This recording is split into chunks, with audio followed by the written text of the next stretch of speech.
comme si pour la première fois, j'étais en contact avec le pouvoir un peu thérapeutique de la nature.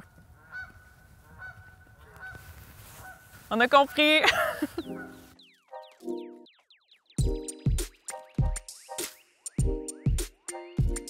Pendant 4 ans, j'ai été reporter de banc avec une équipe de voile océanique. J'ai accompagné cette équipe-là pendant les courses, les grands convoyages, les régates. Et puis, j'ai suivi l'équipe qui se préparait à la Transat Québec-Saint-Malo. En fait, la photographie est arrivée dans une période de grand bouleversement de ma vie. En juin 2012, ma mère s'est faite diagnostiquer un cancer. Puis, moi, à ce moment-là, j'étais étudiante au doctorat à temps plein. Je travaillais comme coordonnatrice de recherche en sciences humaines à l'UQAM.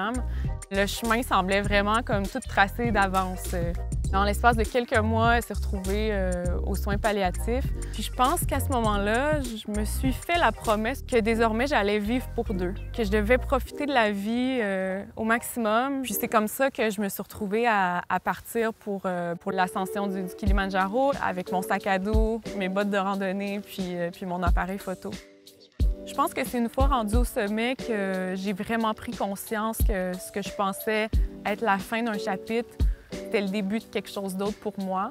Je dirais que c'est la première expérience où j'ai ressenti une profonde connexion avec la nature, puis j'étais en contact avec le pouvoir un peu thérapeutique de la nature. Les mois qui ont suivi, j'ai vécu dans mon sac à dos puis dans mes bottes de marche. J'avais envie de marcher le Québec au complet. Puis, en l'espace d'1 an, j'ai marché pas loin de 2000 km.